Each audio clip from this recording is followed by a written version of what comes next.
The awakening storm. The silence of deep space was broken by the hum of massive engines as the Zephyrian scout fleet moved through the outer rim of what the galaxy's inhabitants called the Forgotten Sector. For 3,000 years, the Zephyrian Empire had ruled with an iron fist, their purple-hulled warships bringing order to chaos and civilization to the wild reaches of space. Admiral Korath stood on the bridge of his flagship, watching the stars drift past through the viewing portal, his four arms crossed behind his back in the traditional pose of contemplation.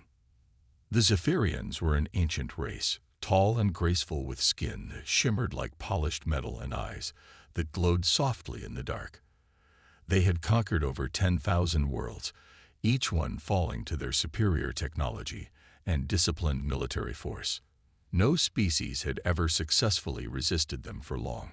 Their empire stretched across half the galaxy, and their expansion continued steadily outward, seeking new resources and territory to fuel their endless growth. Admiral, called Sub-Commander Vex from the communication station, we are detecting unusual energy signatures from the third planet in the system ahead. Preliminary scans suggest the presence of a developing civilization. Korath turned his attention to the data flowing across the holographic displays. The planet appeared blue and green, covered in water and vegetation, with large land masses dotted with what appeared to be primitive cities.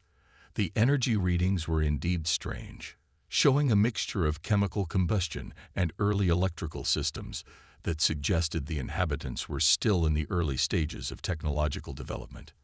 How interesting, Korath mused, his voice carrying the slight hiss that marked his species. Another primitive world ripe for integration into our empire. Begin standard protocols. We shall evaluate their resources and determine their usefulness. The planet the Zephyrians were approaching was called Earth by its inhabitants, and its people had no idea they were about to face the greatest challenge in their history.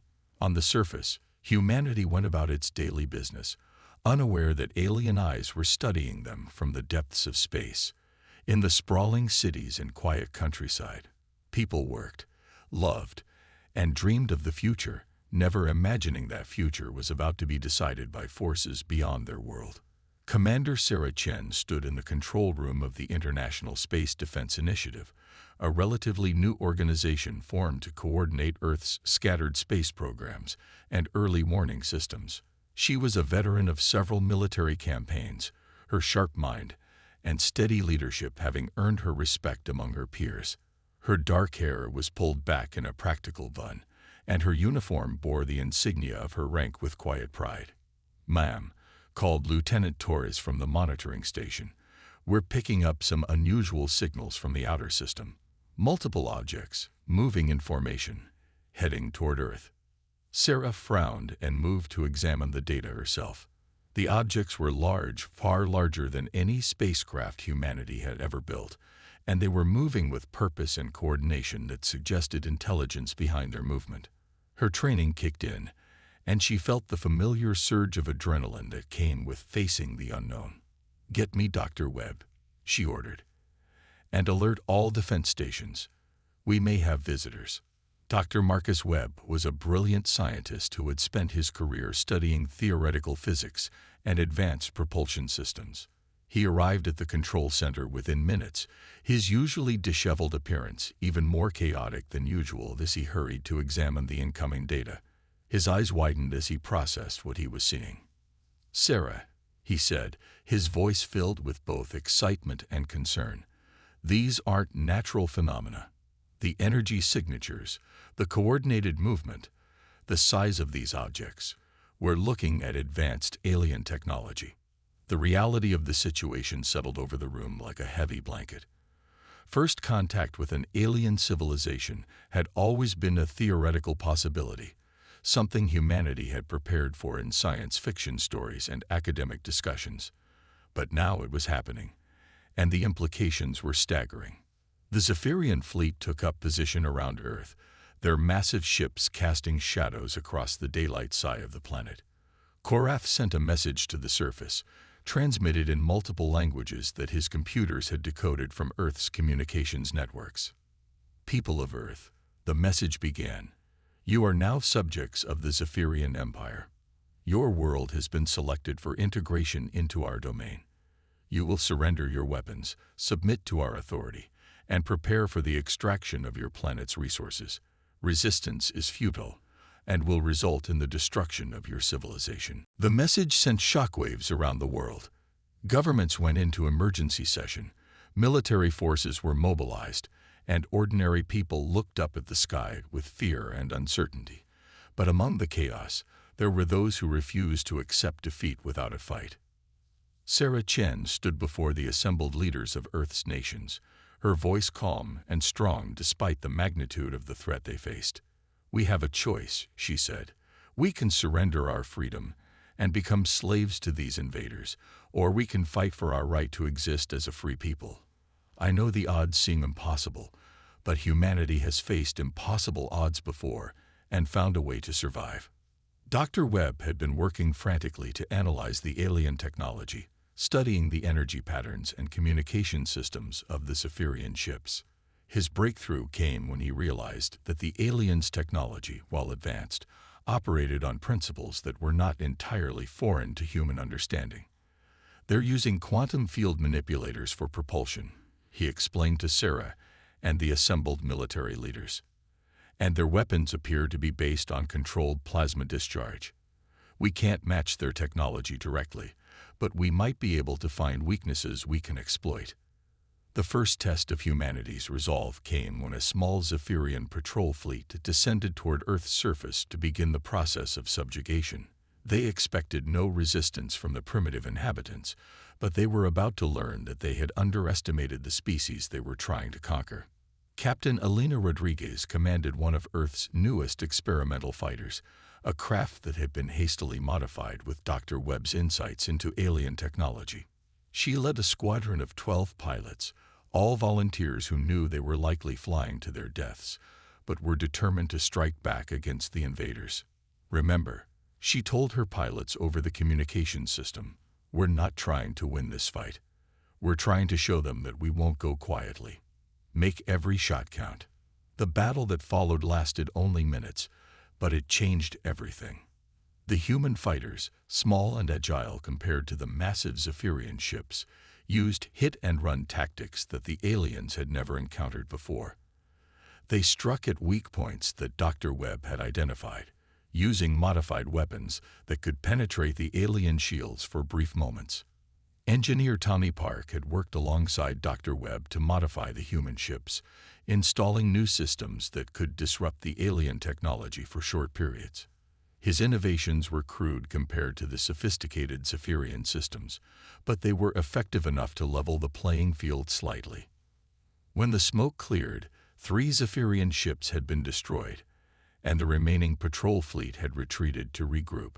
The victory was small in the grand scheme of things, but its impact was enormous. Humanity had proven that the Zephyrians were not invincible. News of the battle spread across Earth like wildfire. People who had been preparing for surrender now looked to the sky with new hope. The impossible had happened. Humanity had struck back against their alien oppressors and drawn first blood. Admiral Korath stared at the reports from the patrol fleet in disbelief. No primitive species had ever successfully engaged Zephyrian forces in combat. The humans had used tactics and technology that shouldn't have been possible for a civilization at their level of development.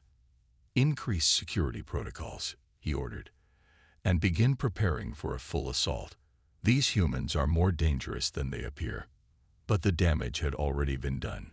Word of humanity's resistance began to spread throughout the galaxy, carried by traders and travelers who had witnessed the impossible. Other species that had been conquered by the Zephyrians began to whisper among themselves, wondering if perhaps the Empire was not as invincible as it had seemed. On Earth, Sarah Chen stood before the United Nations Assembly, her face grim but determined. "We have won the first battle," she said, "but this is only the beginning. The Zephyrians will return with greater force, and we must be ready. We need to unite not just as nations, but as a species. Our survival depends on it." The preparations that followed were unlike anything in human history. Every resource was mobilized, every mind focused on the task of defending their world. Scientists worked around the clock to understand and adapt alien technology. Military forces trained for a type of warfare they had never imagined, and ordinary people prepared to defend their homes against an enemy from the stars. We're not alone in this fight, Sarah realized as she studied the intercepted communications. There are others out there who want to see the Zephyrians defeated. We need to reach out to them. The stage was set for a conflict that would reshape the galaxy. Humanity, a species that had barely begun to explore their own solar system, was about to become the catalyst for a revolution that would free countless worlds from tyranny. The Zephyrians had awakened something they didn't understand, the indomitable spirit of a species that refused to surrender their freedom. As the alien fleet regrouped and prepared for their next assault, humanity readied itself for the battle that would determine not just their own fate, but the future of freedom throughout the galaxy. The storm was gathering, and when it broke, nothing would ever be the same again. The galaxy's new dawn. The second wave of Zephyrian ships arrived at Earth 3 weeks after the first skirmish, their formation stretching across the sky like a dark cloud that blocked out the sun. Admiral Korath had brought the full might of his battle fleet, confident that the primitives who had embarrassed his forces would quickly be crushed beneath the weight of superior firepower and numbers.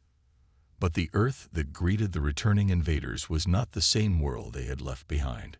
In those 3 weeks, humanity had transformed itself from a divided collection of nations into a unified species with a single purpose: survival. The shared threat had done what centuries of diplomacy and cooperation had failed to achieve, bringing together people from every corner of the globe in common cause. Captain Elena Rodriguez stood on the bridge of the newly constructed flagship Defiant, watching the alien fleet approach through the main viewport. The ship was a marvel of human engineering and alien technology, built in record time using principles that Dr. Webb had decoded from captured Zephyrian systems. It was sleek and angular, its hull covered in adaptive armor that could shift and change to deflect enemy fire.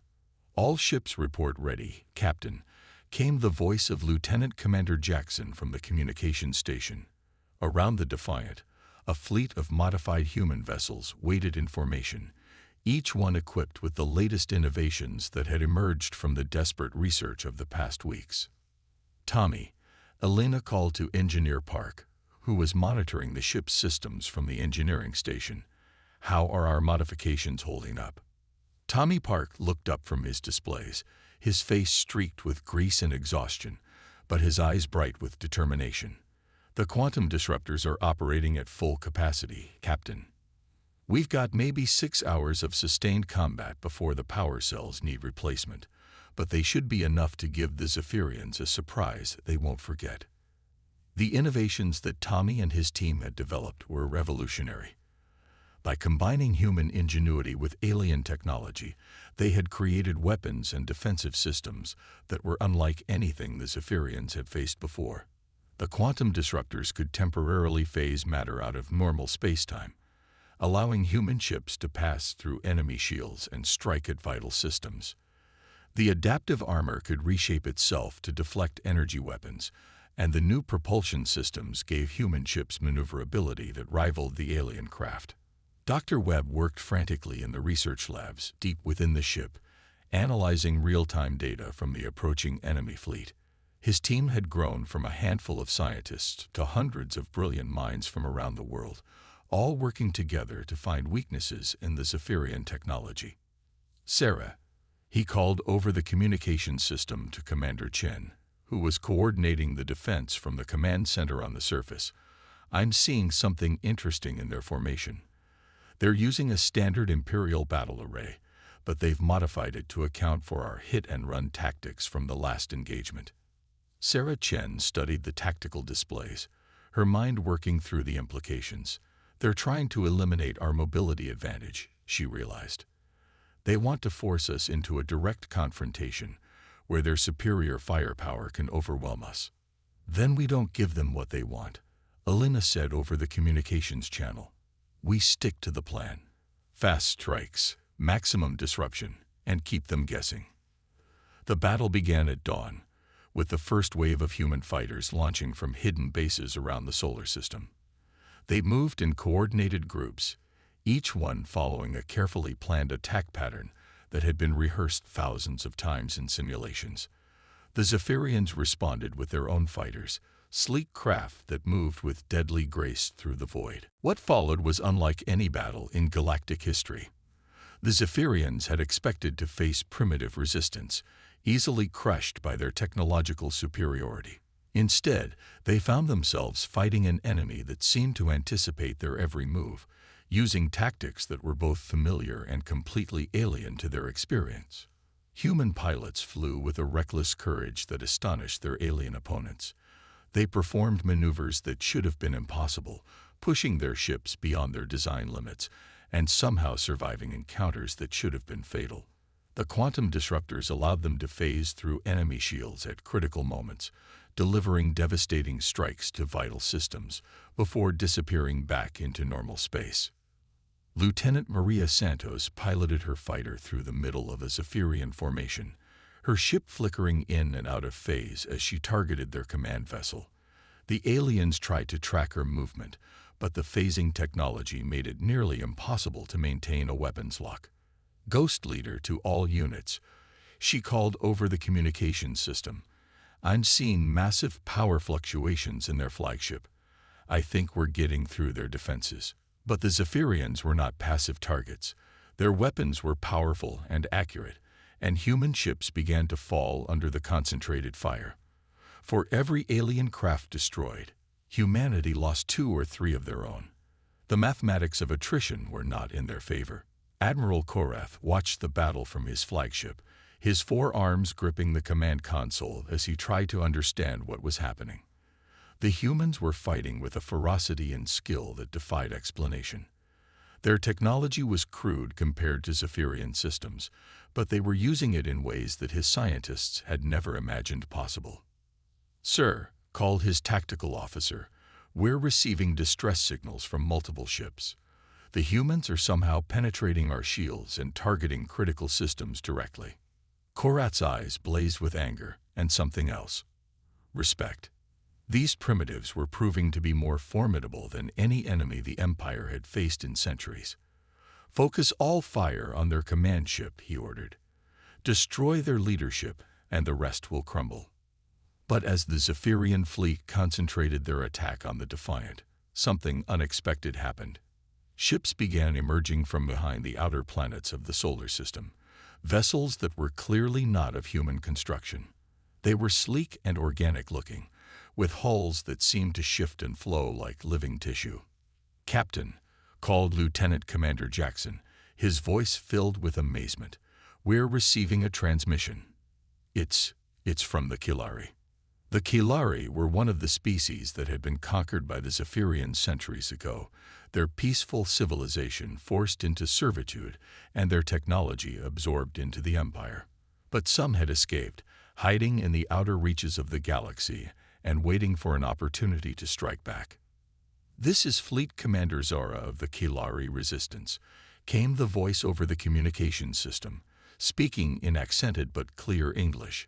"We have been watching your struggle with great interest. Your courage has inspired us to act. We stand with you against the oppressors." The arrival of the Kilari fleet changed the entire dynamic of the battle. Their ships were advanced, incorporating technology that the Zephyrians had thought was completely under their control. But more importantly, they'd brought with them detailed knowledge of Zephyrian weaknesses and tactical doctrine. Working together, the human and Kilari forces began to turn the tide of the battle. The quantum disruptors proved even more effective when combined with Kilari shield harmonics, allowing coordinated strikes that could disable entire sections of Zephyrian ships. The adaptive armor systems shared data in real time, creating a defensive network that was greater than the sum of its parts. Engineer Tommy Park found himself working alongside Kilari technicians, sharing knowledge and innovations that neither species could have developed alone. The language barriers were overcome by the universal language of engineering, and soon modifications were being made to both human and Kilari ships that enhanced their effectiveness exponentially. Dr. Webb made contact with Kilari scientists, exchanging data about Zephyrian technology and discovering that their understanding was complementary. Where humans had focused on brute force applications, the Kilari had developed subtle manipulations of quantum fields that could achieve the same results with far less energy expenditure. The battle raged for hours, but gradually the tide began to turn in favor of the Allied forces. Zephyrian ships found themselves outmaneuvered and outgunned by opponents who seemed to know their every weakness. The rigid imperial doctrine that had served them well against conventional enemies proved inadequate against the combined creativity and desperation of the human-Kilari alliance. Admiral Koreth realized that he was losing the battle, something that had never happened to him in his long military career. The humans and their allies were not just fighting with superior tactics, they were fighting with a passion and determination that his forces could not match. "Sir," called his communications officer, "we're receiving surrender demands from multiple sectors. Our forces are requesting permission to withdraw." Korath stood in silence for a long moment, watching his proud fleet being systematically dismantled by an enemy he had dismissed as primitive. Then, with great reluctance, he gave the order to retreat. The Zephyrian fleet began to withdraw from Earth's system, but their retreat was not the end of the story. Word of their defeat spread throughout the galaxy like wildfire, carried by traders, refugees, and resistance fighters who had been waiting for this moment for centuries. Captain Elena Rodriguez stood on the bridge of the Defiant, watching the alien ships disappear into the darkness of space. Around her, the combined human and Kilari fleets held their positions, ready to pursue if necessary, but content to let the invaders go for now. "We did it," she said quietly, hardly believing the words herself. "We actually did it." But Commander Sarah Chen knew that this was only the beginning. The Zephyrian Empire would not simply accept the loss of a single system. They would regroup, they would adapt, and they would return with even greater force. But they would not return to the same galaxy they had left behind. Already, reports were coming in from across the empire of uprisings and rebellions. The Kilari were not the only species that had been waiting for an opportunity to strike back. The defeat of the Zephyrians at Earth had provided the spark that ignited a galaxy-wide revolution. Species that had been subjugated for centuries began to rise up against their oppressors. The rigid structure of the empire began to crack and crumble as world after world declared their independence. The Zephyrians found themselves fighting not one enemy but hundreds, each one inspired by the example of a small blue planet that had refused to surrender its freedom. Dr. Webb established communication networks that allowed the various resistance movements to coordinate their efforts. The quantum communication systems that had been developed for the defense of Earth proved invaluable in linking together rebels across the galaxy, allowing them to share intelligence and coordinate their attacks. Tawny Park found himself at the center of a technological revolution, as human innovations were shared with dozens of species who adapted and improved them in ways that their creators had never imagined. The quantum disruptors evolved into more sophisticated devices, the adaptive armor became self-repairing, and the propulsion systems became more efficient and powerful. The war that followed lasted for 3 years and reshaped the political landscape of the galaxy. The Zephyrian Empire, which had seemed invincible for millennia, found itself reduced to a fraction of its former size. Hundreds of worlds gained their independence, and new alliances formed based on mutual respect and cooperation rather than conquest and subjugation. Humanity found itself at the center of this new galactic community, not as conquerors but as liberators. The species that had once been dismissed as primitive had proven that courage and determination could overcome even the most overwhelming odds. The tactics and technologies they had developed became the foundation for a new kind of warfare, one based on flexibility and innovation rather than brute force. The galaxy watched in awe as humanity took its place among the great powers of the cosmos. But unlike the empires that had come before, humanity offered something different: the promise of freedom and self-determination for all species. They had not fought to build an empire of their own, but to ensure that no species would ever again be forced to live under the heel of oppression. As the years passed, the name of Earth became synonymous with hope throughout the galaxy. The planet that had once been unknown to the greater cosmos became a symbol of resistance and the birthplace of a new age of cooperation and peace. The humans had not just saved themselves. They had saved the galaxy from the darkness of tyranny and shown that even the smallest voices could make themselves heard among the stars.